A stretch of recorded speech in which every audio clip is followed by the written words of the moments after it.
Greetings like this, where financial sector leaders come together, are essential for steering through our rapidly changing economic landscape, and it's this very pace of change that makes today's speaker especially important. Toni Gravelle became Deputy Governor of the Bank of Canada in October 2019. In his role, he oversees the bank's financial system activities and shares responsibility for setting monetary policy. Mr. Gravelle first joined the bank, I learned a lot of this as we had lunch together, as an analyst in 1996, shortly after graduating university, getting married, and moving to Ottawa, and went on to hold various positions within the Financial Markets Department, becoming Managing Director in 2015. In addition to his extensive research experience at the bank, Mr. Gravelle served as General Director of the Financial Sector Policy Branch at the Canadian Department of Finance from 2013 to 2015, and was an economist at the IMF from 2002 to 2005. Mr. Gravelle is a native of Corbeil, Ontario, and holds a PhD in economics from Western University. Please join me in welcoming Deputy Governor Toni Gravelle to the podium. Bold move to step on the stage. Excuse me. Wow, lots of mics. I'm mic'd up here too. Well, thanks, Tanya, for that kind introduction. And I got to unlock my iPad. And thanks to Versify for hosting this event. Yeah, we were talking about my background at lunch. And as Tanya mentioned, I graduated, got married, moved to Ottawa, and started a new job in 2 months. That was my wife's doing. She's very organized, and I thank her for it. So the Bank of Canada's balance sheet has been larger than normal for a few years now. That's because of the role it played during the COVID-19 crisis in making sure financial markets worked properly and in setting the economy on a path to recovery. As we began to emerge from the worst of the pandemic, we ended quantitative easing, or QE, in October 2021. 6 months later, in April 2022, we started shrinking the balance sheet through quantitative tightening, or QT, a process that continues today. Under QT, I'm going to have to pronounce the T's and E's really precisely, we have been letting our bond holdings roll off as they mature. Last year, I said we thought that QT, also known as balance sheet normalization, would end sometime in 2025. Well, it's 2025. I should have wished you Happy New Year, I guess. So, since I promised to provide any news about QT ahead of time, that's why I'm here today. When QT ends, we'll be back to business as usual for how we manage our balance sheet. This will look a lot like how we manage our balance sheet before the pandemic, which I outlined in a speech last March. Essentially, we'll be purchasing assets mainly to offset the growth of currency in circulation, that is, the growth of cash in your wallets, what everybody has in their wallets. But some things have changed in the 5 years since the start of the pandemic. In particular, the payment system has evolved, and so has our monetary policy implementation framework. As a result, some evolution of how we manage our balance sheet is needed. So today I'll give you an update on 3 things. 1, when we expect QT to end. 2, how we will manage our balance sheet after QT ends and have resumed our business as usual asset purchases. And 3, what the likely drivers are of recent pressures in overnight funding markets. Let me start with a bit of background about a crucial element of our balance sheet, one that is key to guiding our QT process. I'm talking about settlement balances, what most other jurisdictions call central bank reserves. Like currency, these reserves represent a liability on our balance sheet. Specifically, reserves are interest-bearing deposits held at the Bank of Canada that belong to members of LINX, Canada's high-value wholesale payment system. They include the biggest banks, which process the bulk of payments in Canada, and as a result, hold most of the reserves. The interest rate we pay on these reserves is called a deposit rate. And due to arbitrage in overnight funding markets, the rate for the overnight repurchases or repo agreements tends to be at or close to our deposit rate. And since the deposit rate moves 1-for-1 with our policy rate, this helps ensure that the one-day or overnight market rate is also close to or at our policy rate. When we change our policy rate, this implies an equivalent change in the deposit rate. This leads to changes in the overnight rate and, in turn, changes in longer-term interest rates, such as business loan and mortgage rates. This is how we implement monetary policy and how we ensure that it is reflected in borrowing and lending rates throughout the economy. Now, because we now operate in a floor system, our aim in steady state is to supply just enough settlement balances or reserves to satisfy the demand from banks and other links participants. Currently, though, the amount of reserves on our books is higher than our estimate of that demand. So we shrink our balance sheet through QT. We are lowering the supply reserves towards our best estimate of the demand for them. This lower level is really a range because we use a few different approaches to estimating the demand for reserves. In estimating the overall demand for reserves in the financial system, we look at two types of demand. The first is payments-driven demand, which is the amount needed for Canada's high-value payment system to operate smoothly. In other words, the amount of reserves that Links members want to keep on hand so that they can settle daily payments with each other. The second type is precautionary demand.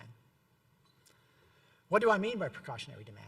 Well, basically, you can think of precautionary demand as similar to the buffer you might hold in your checking account for unexpected expenses that might come up. In the case of financial institutions, this precautionary buffer is typically made out of risk-free liquid assets such as Government Canada bonds or reserves. And these are held for unexpected funding and liquidity shocks.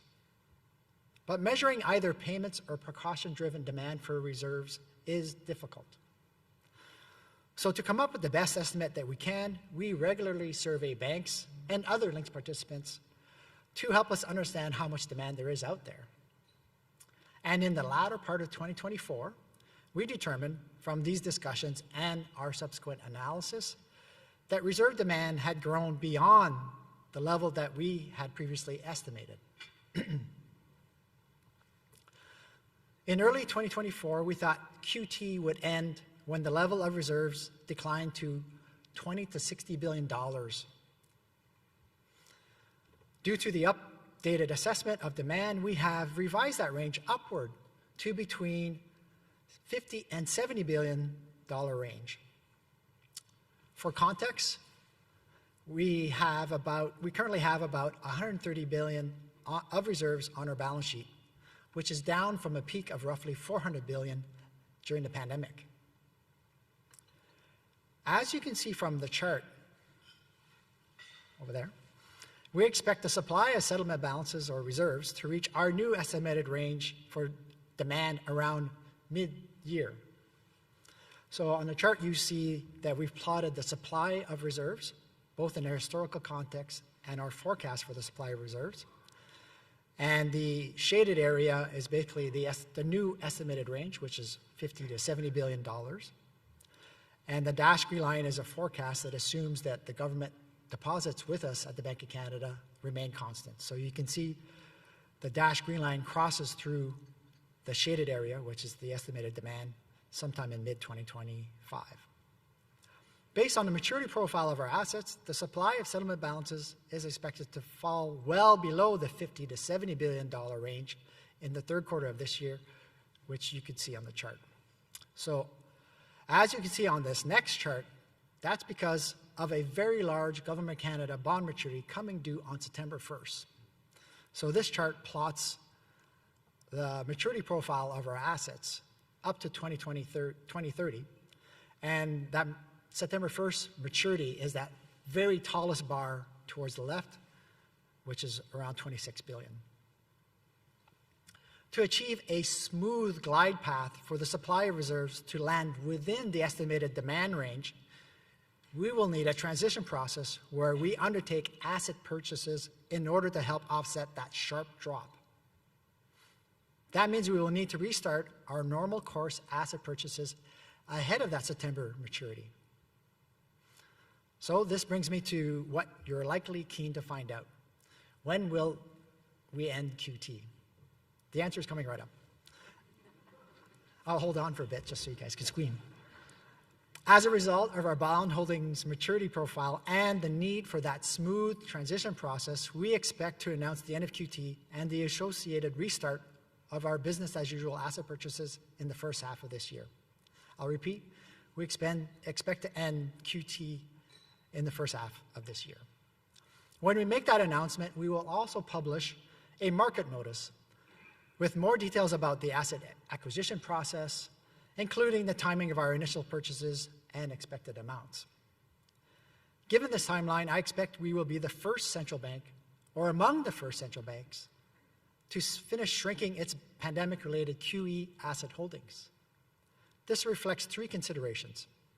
First, going into the pandemic, our balance sheet was smaller relative to other central bank balance sheets because we hadn't undertaken QE before. Second, we ended QE earlier than others.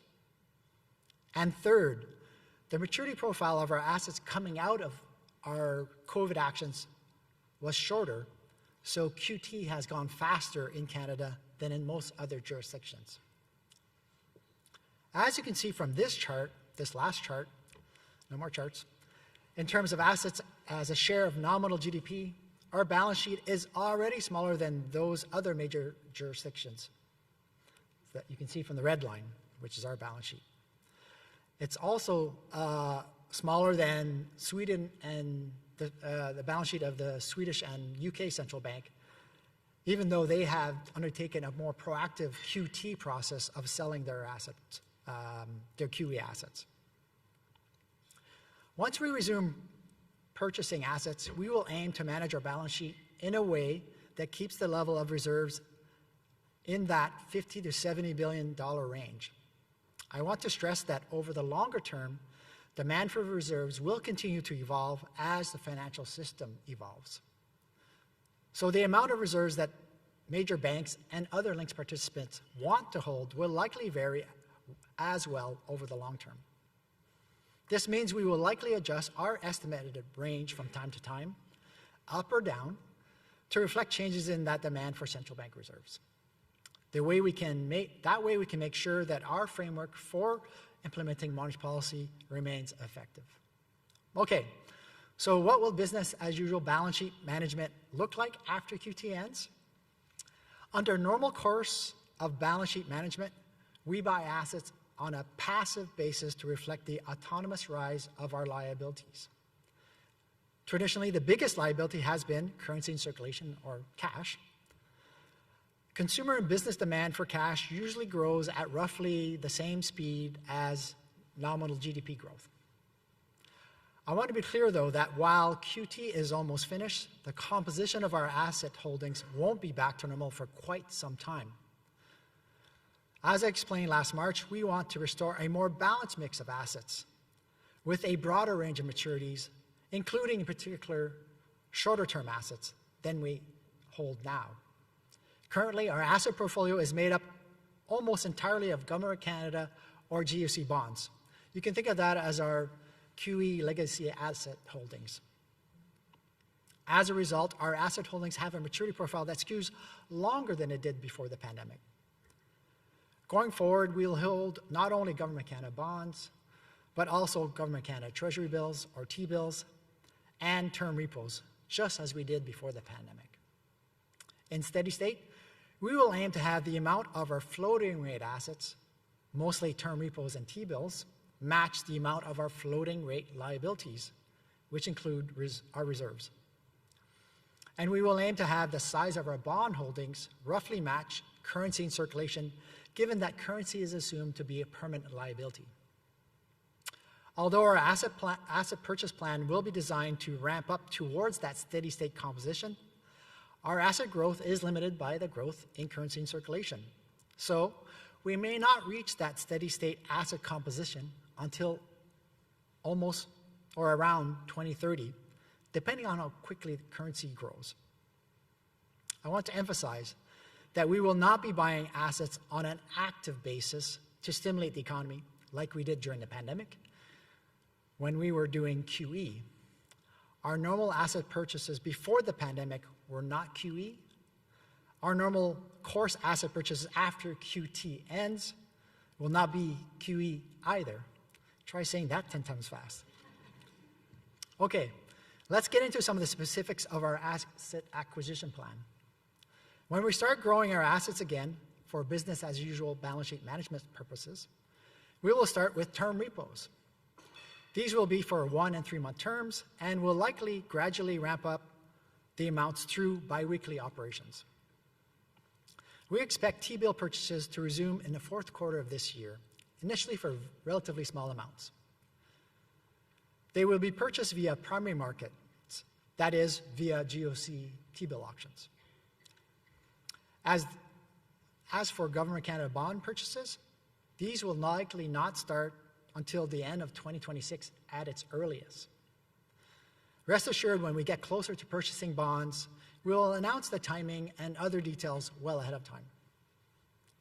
But when we start buying GOC bonds again, we will do so in the secondary market. Secondary market purchases align with benchmark practices of other central banks, and there are advantages to doing it this way compared to buying bonds in the primary market, which was our practice before the pandemic. One advantage is that secondary market purchases will give us the flexibility to buy any of the GOC bonds outstanding across the full spectrum of maturities, rather than being limited to what's on offer at individual Government Canada bond auctions. This will allow us to replace maturing bonds with bonds from the maturity buckets that we want, which will allow us to rebalance the maturity structure of our asset holdings more quickly towards that sort of shorter duration composition. Another advantage is that buying in the secondary market also helps enhance Government Canada bond market functioning and liquidity. It gives participants more regular opportunities to trade and see pricing points for off-the-run bonds that are less liquid than the on-the-run bonds. When we do become regular buyers of these markets again, a couple key principles will guide us to help ensure that our presence leans towards enhancing market functioning. First and foremost, we want to limit the market impact of our purchase operations. Our bond purchase operations, for example, will be price sensitive, and we won't necessarily buy everything that the dealers offer to us. And second, we will always aim to be as transparent, as predictable as possible. Okay, so now you know what comes next after QT ends. Before I conclude, let me also take this opportunity to say a few words about the recent pressures in repo markets. I want to be clear that we will not be ending QT out of any concern about the functioning of repo markets. I also want to be very clear that the pressures in repo markets are not a reflection or an indication of broader financial system stress. Like I mentioned last year, and as we determined again through more recent monitoring and analysis, hedge fund activity and positioning have been contributing to higher funding requirements in the repo market. This, along with other factors, such as the transition to a one-day settlement period for trades, also known as T+1 settlement, has led to upward pressure on overnight repo rates. As always, we will continue to monitor all these repo market dynamics. Okay, I guess people have munched away at some of the dessert, so it's probably time for me to wrap up. It's been a long road, almost 3 years since we began QT. But we have just about finished the QT process and the unwind of our COVID-related asset holdings. We will announce the end of QT in the first half of this year, and we will restart some of our normal course asset purchases after it ends. When QT is done, we'll go back to managing the balance sheet in a way that looks a lot like how we managed it before the pandemic. Crucially, we'll restart buying assets. When we restart buying assets, these will be normal passive purchases reflecting the growth of currency in circulation and not QE. I'm going to say a few words in French for the benefit of our French speakers on our web audience, and then repeat those same messages in English. Comme le système financier a évolué, notre approche de la gestion du bilan a aussi évolué. Ce changement est reflété dans le fait que nous sommes passés à un système de valeurs plancher pour l'implantation de notre politique monétaire. Cela nous oblige à fournir un montant de solde de règlement correspondant à peu près à leur demande. Or, nous estimons maintenant que cette demande est plus élevée que ce que nous avions projeté l'an passé quand j'ai parlé de notre processus de resserrement quantitatif.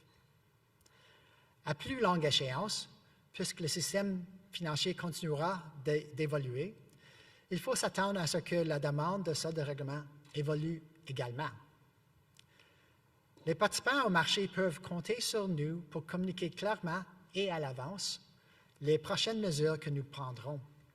Et la population peut compter sur nous pour gérer notre bilan de manière qui nous permet à la fois de remplir notre mandat de politique monétaire et de promouvoir la stabilité et l'efficience du système financier. Because the broader financial system has evolved, our approach to balance sheet management has also evolved. This is reflected in our shift to our floor system for implementing our monetary policy, which means we need to supply an amount of settlement balances or reserves that roughly matches that of the demand for them. And the demand is now estimated to be higher than where we thought it would be when I spoke about our QT process last year.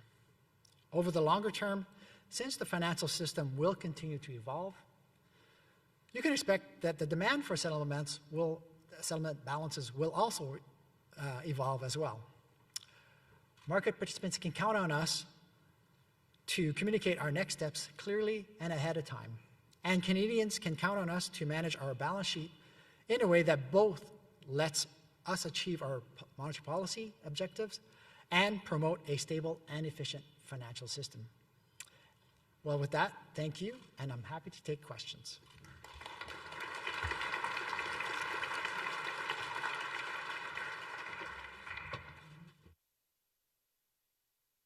Everybody for questions. I will encourage you to continue to write them down. We're happy to take them. We've got actually a good number here, but if you have things that come up. Tony, thank you very much. Okay, we've got some good stuff from the audience here. So I will probably kind of scope up 50,000 feet, go back down, but in no certain order. I like to start where it's spiciest. If a trade war began between the US and Canada, will the bank think about QE as a support mechanism? Well, I'll start by saying, of course, a trade war or tariffs would be hard on the Canadian economy. Of course, we've been sharpening our pencils. We've been doing a lot of analysis, and you'll see a lot of that analysis in our NPR that's coming out in a couple of weeks. Nonetheless, it's really hard to talk about scenarios without the actual data. It's really hard to talk about what ifs. But we've Let's imagine 25% on all of our goods. So I can't give you any specifics in terms of data or analytics, but I can talk a little bit about the channels. Of course, let's just take, and it really depends on three key things. There's other assumptions that go into it, but there's three key things that to understand. If the size of the tariffs that the U.S. would impose on our exports, and the breadth. If Canada retaliates with their own tariffs, and this third one's maybe less discussed, what do both countries do with the tariff income? Does it get recycled back to consumers and businesses, or does it go down to pay down debt? That also has an important impact on the economy. So clearly, a tariff on our exports is detrimental for our exports, So that'll have a big negative impact on economic growth in the first round effects. To the extent there's retaliation, that'll have upsetting effect on the goods we consume upwards. So there's likely to be inflation impact as the same time that we have a slowdown in the economy. So that puts a central bank in a very complicated space. Those are roughly the channels. We're going to be providing more information. In terms, but the thing is, at the end of the day, our mandate, our monetary policy mandate, will still say the same. So we'll aim to achieve our 2% inflation target, whatever comes our way. And then we'll have to manage our policy decisions after we understand exactly the details of whatever is going to be announced. But at the end of the day, to the extent that we need to target 2% inflation rate, we'll do what we need to do to get us there. Thank you. So we have a question here. Given you were so forthcoming with so many details, one obvious missing is a specific date for ending QT. I don't know if there's normally like a date, like is it going to be July 6th? Well, I don't. And notwithstanding what you just said, so maybe that's a really moving target. I don't want to prejudge our discussions going forward up to the mid this year, but looking at a calendar, it's anywhere between now and end of June. I hope that has satisfied the individual who asked that question. Probably. Well, there's not. a lot of it's a woman in capital market or Versify, and there's a lot of people in capital markets who ask those questions all the time. Okay. What are the implications of the timeline for normalizing the bank's asset profile for its carry profile? Did I ask that right? The P&L. As some of you guys know, we did coming out of QE. We had bought a lot of assets, mostly Government Canada bonds. The economy was in dire straits. We tried to put the economy on a good footing and get, again, to achieve our 2% inflation target. As we did that, we bought a lot of bonds that were yielding relatively low interest rates, and our liability side is made out of currency, which luckily we don't have to pay an interest rate on that. But we also grew our reserves by quite a bit. And like I said, the reserves, we pay a deposit rate on the reserves, and that deposit rate moves one for one with our policy rate. And then coming out of the pandemic, we had a surge of inflation for a variety of reasons, which meant that we had to raise our policy rate to offset the excess demand that was in the economy. And as we raised our policy rate, means that we raised the rate that we paid on our deposits, which is a liability. So for a while, we have been losing, or not making any money, but losing money, because the assets that we hold, which are kind of fixed rate assets, bonds, the rate on that was lower than the rate that we paid on our liability. So we've lost roughly, I think, around up to $9 billion worth. Our forecast right now, given what we know about, which is based on the market's expectation of the policy rate, we should that loss is going to be cured by the year 2029, roughly. That's a forecast based on market rates, just the way things go. Great. $9 billion. Just to be clear, a loss, like in Canada, that's not that bad actually. If you compare. No, but just to be clear, I mean, our balance sheet. Just think of our balance sheet of these assets that make money, and a bunch of assets, and a slug now of a bunch of liabilities that we paid no interest on, typically. Structurally, as we normalize our balance sheet goes back to structurally always making money almost. And as we manage our balance sheet going forward, as I mentioned, any floating rate liabilities that we hold on to, in this case reserves, will be matched by floating rate assets. So again, going forward, structurally, our balance sheet is geared to only make money because of the currency in circulation. Let's scope out a little bit, talk a little bit about employment and labor market. So employment grew in Canada in 2024, but it didn't keep pace with population growth. So what measures or policies could the bank support to encourage job creation and real wage growth in our current environment? So just to start off with, again, our mandate is to keep inflation low and stable at 2%. And coming out of the pandemic, we had this inflation surge.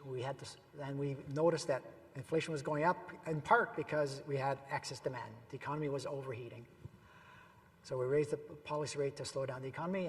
And since last June, we've been cutting the rate because somewhere in between that time period, the economy went into excess supply.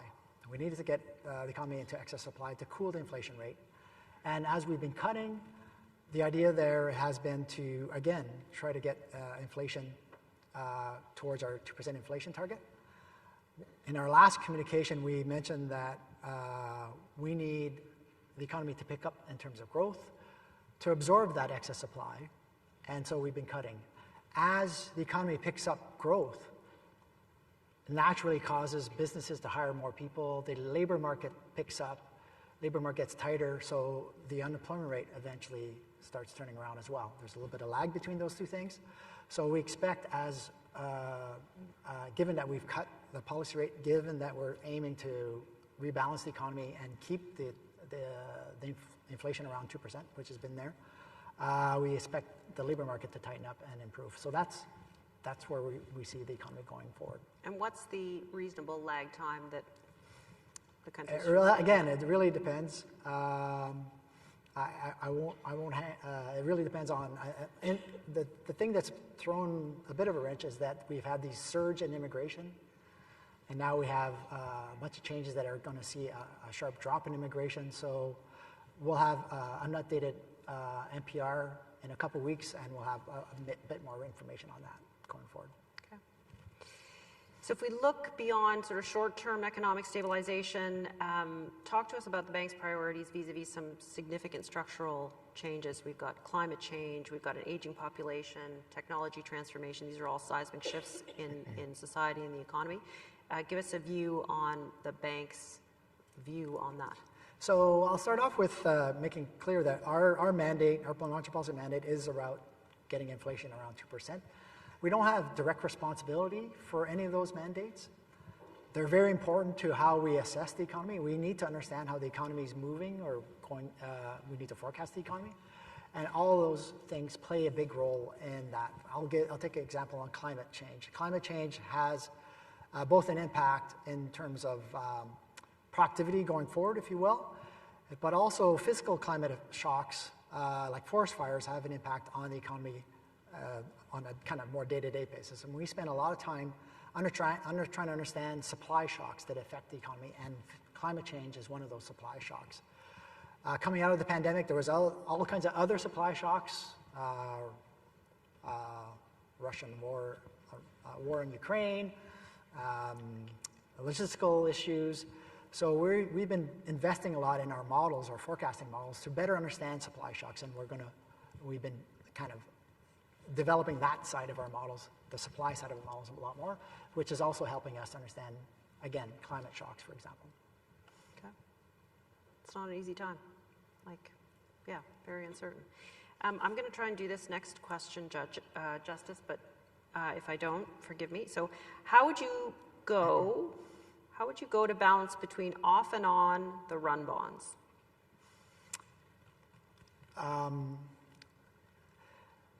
Again, we're looking to buy assets as a business as usual process to offset currency in circulation. We'll want to buy that mix of assets that I highlighted, T-bills, term repo, and Government Canada bonds. We're buying Government Canada bonds in the secondary market. Our policy guideline will be to have the minimal market impact as possible and get the bonds we need. So we're not aiming for a specific level of liquidity. We're just trying, our aim is to, if anything, lean to improving market functioning. So that's our objective. Whether we're not trying to aim having one set of bonds more liquid than the other. That's not the case. We just want the whole market, the Government Canada bond market, to improve and be more liquid. Okay. This is another interesting question. What really is the difference between overnight versus term repo operation? Do you think it's an efficient tool to normalize CORA?